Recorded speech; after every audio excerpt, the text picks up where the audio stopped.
Good afternoon, class. My name is myDAQ, and this is Module 9 Lab, Wheatstone Bridge, using a Wheatstone Bridge to demonstrate position measurement using the DAQ assistant in LabVIEW. And what we're going to do is we're going to measure the voltage differential across the Wheatstone Bridge using the analog terminals of the myDAQ. And the signal is going to come from this load sensor here. And come through this Wheatstone Bridge circuit, the myDAQ. We're going to filter the signal here. DAQ assistant is going to pick it up. The input, send out the signal. It's going to clean it up a little bit. Voltage out, voltage in. I created a waveform graphs for the load ratio so that we can see get a visual representation of that. And then we're going to take that signal and we're going to write to a measurement file. So let's go ahead and run this. Here we go. There it is. And there it goes. Okay, great. So let's go ahead and here is the file. And here are the measurements.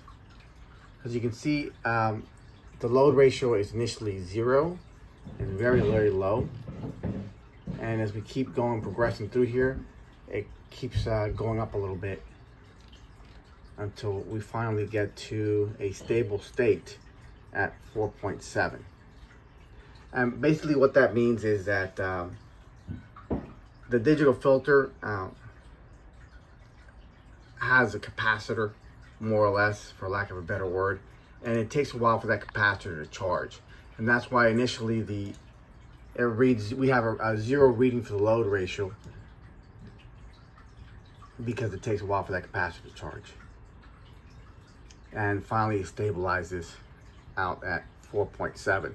Now, so I compared this Wheatstone Bridge, a filtered one, with an unfiltered one.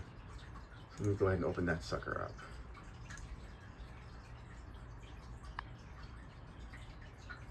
Unfiltered, which is basically just the same thing that we got in the lab earlier, or that we created. I just added the measurement file and the waveform graph so we can read it real quick. And let's go ahead and run this guy.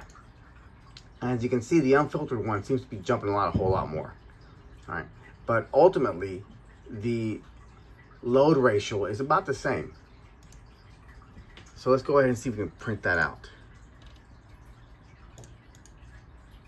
And as you can see, unfiltered, it starts at 4.7 and it ends at 4.7. Now, the funny thing about this is that once the graph or the data stabilizes, the unfiltered and the filtered signal is about the same. So the only thing that I can think of is that maybe I'm already in a low noise environment where it doesn't have to filter out that many high frequency noises. And or the Wheatstone is really effective at filtering out high frequency noises already.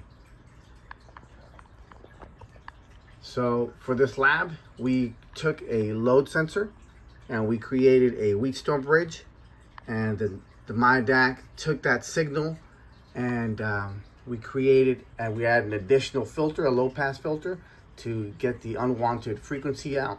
And then we also added a write to measurement file so that we can get the data on a text or a spreadsheet format. I compared the unfiltered with a filtered signal, and it seemed to be more or less the same once it's stabilized. This concludes my Module 9 lab. Good luck, everybody, on your finals.